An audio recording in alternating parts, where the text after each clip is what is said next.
Assalamualaikum warahmatullahi wabarakatuh. Bismillahirrahmanirrahim. Alhamdulillahirabbil alamin. Wa bihi nasta'inu ala umuri dunya waddin. Wassalatu wassalamu ala asyrofil anbiya'i wal mursalin wa ala alihi wa sahbihi ajmain, amma ba'du. Baiklah para jamaah, kita akan melanjutkan kajian kita pada kajian kitab Tanqihul Qaul Lubabul Hadis. Yang kali ini kita melanjutkan fadilah sholat Jumat, yaitu di bab ke-10. Sudah dijelaskan beberapa hadis yang lalu bahwa banyak tentang fadilah, di antaranya yaitu sholat Jumat itu termasuk kepada Syahidul Ayyam atau pemimpinnya hari. Dan kita lanjutkan hadis yang selanjutnya. Bismillahirrahmanirrahim. Wa qala sallallahu alaihi wasallam, dan telah bersabda Nabi sallallahu alaihi wasallam, man taraka salah sajumain, barang siapa yang meninggalkan 3 kali sholat Jumat, berarti tidak sholat Jumat, tahawunan biha, yaitu dengan menyengaja atau menganggap enteng bahwa meninggalkan sholat Jumat itu tanpa ada uzur. Bahkan kalau orang yang menganggap bahwa beranggapan sholat Jumat itu adalah tidak wajib, maka dia akan termasuk orang yang murtad. Nah, di sini orang yang meninggalkan 3 kali sholat Jumat karena dia menganggap enteng, artinya bahwa tidak ada uzur sama sekali, tubi Allahu ala qalbihi, maka Allah akan menutup hatinya. Allah akan menutup hatinya, ay khatamallahu alaihi, yaitu Allah akan mengunci hatinya. Berarti tidak akan mendapatkan hidayah sedikit pun dari Allah. Di hadis selanjutnya, wa qala sallallahu alaihi wasallam, man taraka salasa jumu'atin, barang siapa yang meninggalkan 3 kali sholat Jumat. Hadisnya tadi seperti sama redaksinya. Di sini barang siapa yang meninggalkan sholat Jumat sebanyak 3 kali min ghairi uzrin, tanpa ada uzur atau tanpa ada halangan, kutiba minal munafikin, maka akan dicatat baginya itu sebagai orang yang munafik. Ay ingkana mimman tajibul jum'ah alaih, yaitu diberikan kewajiban kepadanya untuk melaksanakan sholat Jumat. Hadis ini diriwayatkan oleh Imam Tabrani an Usamah bin Zaid. Jadi kalau 3 kali tanpa uzur meninggalkan sholat Jumat, maka dia termasuk orang munafik, kemudian maka akan ditutup hatinya, terkunci, tidak bisa menerima taufik dan hidayahnya Allah subhanahu wa ta'ala. Wa qala sallallahu alaihi wasallam, dan telah bersabda Rasulullah sallallahu alaihi wasallam, man mata yaumal jum'ah, barang siapa yang meninggal di hari Jumat, walailatiha, atau di malam Jumatnya, ini rupi'a anhu azabal qabri, maka akan dihilangkan atau akan dihapus dari siksa kuburnya itu. Nah, ini luar biasa sekali. Bagi orang yang meninggal di hari Jumat atau malam Jumatnya, maka akan diangkat atau akan dihilangkan siksa kuburnya. Bahkan di dalam kitab Ihya Ulumuddin, menurut Imam Ghazali, qala sallallahu alaihi wasallam, telah bersabda Nabi sallallahu alaihi wasallam, man mata yaumul jum'ah, man mata yaumal jum'ati aw lailatiha aw lailatal jum'ah, barang siapa yang meninggal di hari Jumat atau di malam Jumat, kataballahu lahu ajron syahidin, maka Allah akan mencatat baginya itu pahala seperti orang yang meninggal syahid. Wa waqqa fitnatal qabri, dan akan terbebas dari fitnahnya kubur. Aiwadzalika bisyartil iman, tapi hal tersebut dengan syaratnya iman. Jadi tidak berlaku kalau memang orangnya tukang mabuk atau memang tidak pernah ibadah, tidak pernah sholat, meskipun dia matinya di hari Jumat atau malam Jumat, itu tidak termasuk kepada orang yang mendapatkan ganjaran syahid dan terbebas dari azabnya kubur. Nah, jadi yang dimaksud dengan orang yang meninggal di hari Jumat dan malam Jumatnya itu ketika dia bebas dari azab kubur, kemudian dari fitnah kubur, termasuk itu adalah khusus kepada orang yang beriman kepada Allah, yang pasti dia beribadah kepada Allah. Ini adalah syaratnya. Di hadis selanjutnya, waqala sallallahu alaihi wasallam, dan telah bersabda Rasulullah sallallahu alaihi wasallam, man qala yaumal jum'ati li sahibihi, barang siapa yang berbicara kepada sahabatnya wal imamu yakhtubu, sementara imam sedang khutbah. Ini dalam pelaksanaannya ketika kita sholat Jumat dan imamnya sudah khutbah. Ansit ay askut ma'al asgha'i ilal khutbah.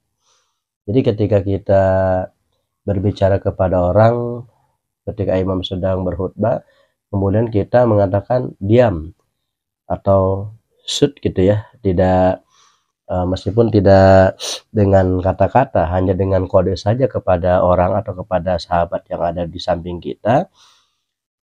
Au takallama bikalamin, atau berbicara seperti kita mengatakan, dengarkan khutbah, jangan ribut, sementara imam atau khatib sudah khutbah. Nah, kita berbicara kepada orang tersebut bikalamin au abisa, atau ketika imam sedang khutbah kita bercanda dengan teman, ay amalu mala faidatan.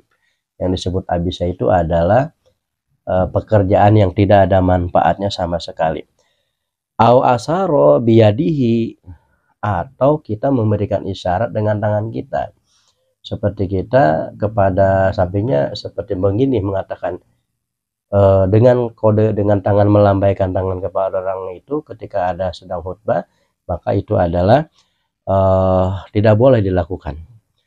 Kemudian selain dengan tangan, atau kita dengan memberikan isyarat dengan kepala kita, birosihi, ya, kita menggelengkan kepala atau dengan mengedipkan mata kepada orang tersebut, faqad lagho, maka sudah termasuk pekerjaan yang sia-sia.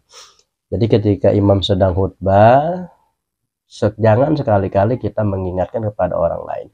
Jadi kita harus mendengarkan apa yang dijelaskan oleh khatib. Makanya ketika sholat Jumat itu si Bilal suka mengatakan, ya ayyuhal hadiruna fi hadzal maqami syarif idza sa'idal khatibu ala mimbar summa khataba fala yatahaddasan ahadukum wa man tahaddasa faqad lagha wa man lagha fala jum'atalah. Angsitu ibadallahi la'allakum turhamun. Nah, itu adalah yang dikatakan oleh Bilal.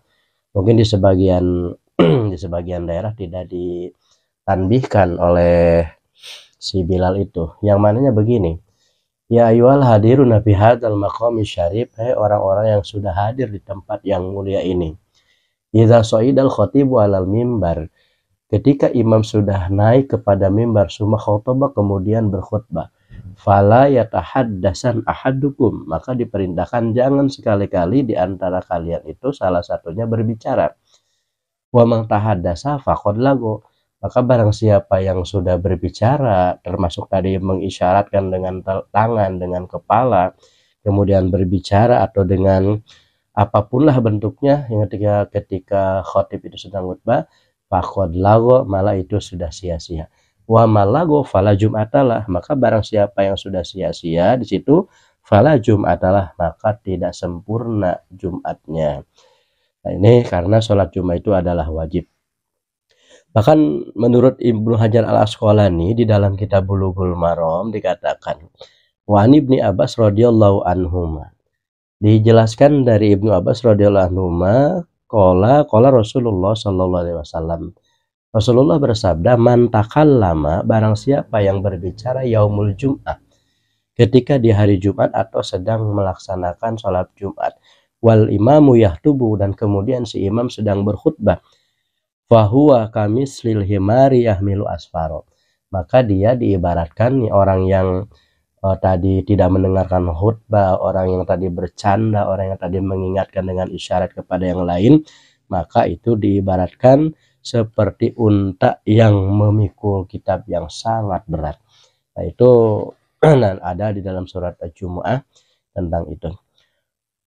Au alladhi yaqulu ansit, atau orang ketika imam sedang khutbah ada orang yang mengatakan hei diam, atau mengatakan hei jangan ribut, laisatilahil jum'ah, maka itu tidak sempurna sholat Jumatnya, ya artinya Jumatnya tidak jadi. Wa rawahu Ahmad bi isnadi, bahkan diriwayatkan oleh Imam Ahmad dengan sanadnya la ba'sa bihi, tidak apa-apa. Jadi idza qalat li sahibika ansitu yaumul jum'ah, ketika dikatakan kepada temanmu diamlah ketika sedang Jumat atau khutbah, khatib sedang khutbah, wal imamu yatub, imam sedang khutbah, faqad laghawta, maka itu sudah sia-sia salat Jumatnya. Wa qala Abu Bakar Al-Hisni, dan dikatakan oleh Abu Bakar Al-Hisni di dalam Kifayatul Akhyar, di dalam kitab Kifayatul Akhyar, hal yahrumu likalami waqtal khutbati fi, apakah hukumnya haram ketika orang berbicara di hari Jumat atau sholat Jumat dan imam sedang khutbah. Fihi kaulani, di sini ada dua golongan atau dua kaul yang mengatakan ahaduha wa naso alaihi syafi'i bil qadim. Salah satunya yang pertama adalah nas dari Imam Syafi'i di dalam saat di Baghdad Imam Syafi'i, atau disebutnya kaul qadim, saat di Baghdad Irak Imam Syafi'i, annahu yahrumu, bahwa itu ketika kita berbicara kemudian sampai mengingatkan kepada orang lain ketika imam sedang khutbah, maka itu adalah hukumnya haram. Wabi qala Ibnu Malik, bahkan kata Imam Ibnu Malik, Abu Hanifah dan Imam Ahmad, fi arjahi zawayatain anhu qauluhu sallallahu alaihi wasallam, idza qulta li sahibika wal imamu yakhtub, kata Rasulullah SAW, ketika engkau mengatakan kepada temanmu sementara imam sedang khutbah, yaumal jumati, di hari Jumat atau pada pelaksanaan Jumat, ansit faqad lagaut. Nah, maka ketika kita mengatakan diam, atau kita bahkan si jamaah atau yang lain juga bercanda tadi yang dikatakan di hadis di atas, maka dia telah sia-sia sholat Jumatnya. Wal lagun, ya, lil ismi, jadi itu adalah dosa, ya, jadi sia-sia dan dosa. Wal jadi, adapun kaul jadid ini dikatakan bahwa annal kalama laisa biharomin, adapun ketika berbicara sedang imam atau khatib sedang berkhutbah, maka itu tidak termasuk perkara yang haram. Awal insatu, dan diamnya itu adalah sunnah. Jadi begini, dalam kaul jadid pendapatnya bahwa ketika kita berbicara atau mengingatkan kepada orang lain itu tidak haram hukumnya, cuma kita termasuk orang yang sia-sia saja. Sementara diamnya itu adalah salah satu sunnahnya ketika kita mendengarkan khutbah, sebagaimana diriwayatkan oleh Imam Bukhari Muslim.